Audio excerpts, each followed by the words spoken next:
So I'm fascinated that you were inspired by a dream documentary that you saw at Stanford about nightmares. Tell me what you saw in that documentary. I mean, what was it about it? Well, you remember Nova? Yes. It was a Nova special, and I sometimes I'll get those for long plane trips, and this one I saw on nightmares, and I was like, this is interesting. I watched it and did all these studies. They would like have a guy play video games for 12 hours, and they would have him go into REM sleep, and then have all these, you could tell that he was hitting nightmares and stuff in his sleep. Then they would wake him up at like 5 in the morning and go, play the game, and he was better. And then they did it with mice, and they did all these things. And basically what they came to the conclusion was is nightmares were preparing you for real world events. And I always tell people, you got to think about primitive man having a nightmare about a lion eating you. And if a lion jumps out at you walking through the forest, you would at least kind of run through that scenario with a nightmare. And you can kind of go, okay, I remember how to, instinctively you would be able to go get eaten somewhere else by the lion. That's a joke, but no one's laughing at that. So what I did was, this is also, this is at a time in my life where I'm kind of combining a lot of things that I've done, because I've always been very entrepreneurial and I've been building businesses for the past 2 decades. I was kind of taking everything I knew with marketing and branding and inspiring young artists to real things that I have a lot of kind of childlike wonder for, and converging them, all together and saying, how do I do something that is a better form of artistry for the second half of my life, I guess. So what is this? Is it a comic book? Is it? No. So many years ago, I came to Comic-Con. I'm born and raised in San Diego, so I came to Comic-Con and I walked in and I was like, this is such a bigger art form than music. Music is incredible. Obviously, it made my life, and I'm so grateful for it. But what I found I really liked about music was it was the effect of it. It wasn't like so much creating it. It was the fact that people kind of come around and they're all getting something out of it at the same time. And when I went to Comic-Con, I was like, wow, you can do this on the level of hundreds of millions of dollars, and it's international, and it's happening on a bigger level, if it's feature films or it's worlds that you're creating or whatever. So, I always joke, the first out of the many times that Blink-182 broke up, but the first time I was like, okay, what am I going to do? And I kind of took all that and I created a company called To the Stars. And it's the shirt I'm wearing, but no one really knew about this company until this past year.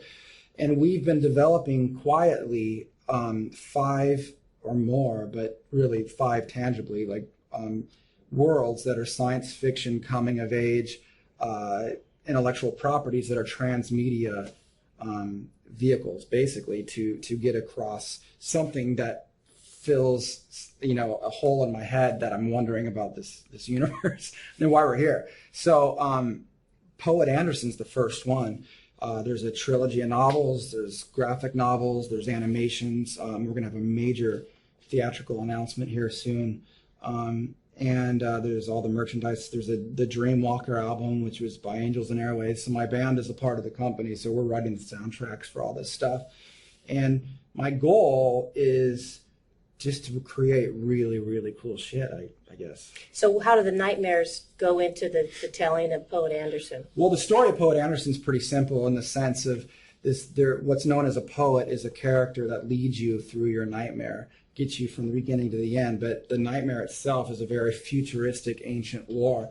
So in my mind, I'm just like the little kid that's like, let's take the guy from the Clockwork Orange, put him in a world that looks like Blade Runner, and make all these fight scenes that look like Star Wars, and have the whole thing wrapped up in this kind of somewhat Tim Burton kind of scary thing packaging. But what I hope people get out of it is something that, it's a dark story, it's a fast-moving story, but they learn a little bit about themselves and about consciousness and how dreams work. And at the same time, we had this event for when the novel was first coming out, which it just went up for pre-order on To the Stars.media, but a couple months ago we had a big VIP party where these kids can come and get the manuscript signed and all this different stuff. There's so many Poet Anderson tattoos, because one of the things I'm really big on is that each one of these properties I'm working on stand for something pretty cool. And the idea with this was that these young adults consider themselves poets of their own kind of life experience. And that's really, truly what you get out of it at the end of the day. So how did nightmares make your life better? Did you dream about the band breaking up, or the nightmares, and then the next day? I've had a lot of really weird things happen. Sleep. I think a lot of people, might have had the sleep paralysis type stuff. I've had I've had a couple supernatural experiences that have awakened me out of my sleep. I had one when my father passed away about 1.5 to 2 years ago.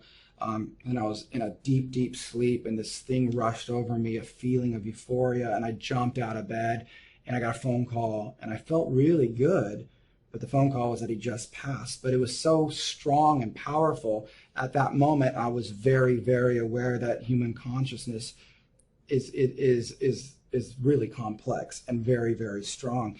And not that that is associated specifically with sleep, but I always say that when you're asleep for half of your life, there's a reason, and I don't believe we really know what that reason is, and who's to say it's not any less or more important than when we're awake.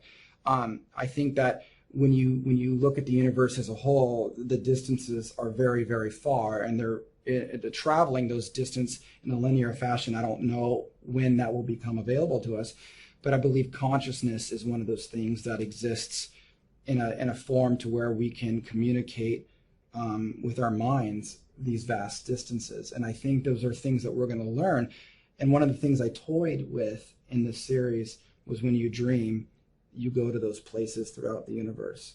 And the last thing I'll say with that is they used to say the universe is infinite. And if it really is infinite, if there really is no end to the universe, that means there's no end to what is happening out there.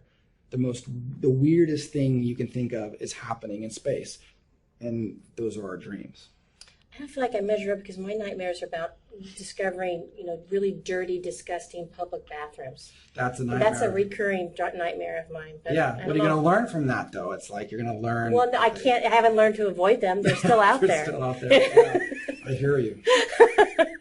All right, thank you so much. I appreciate it.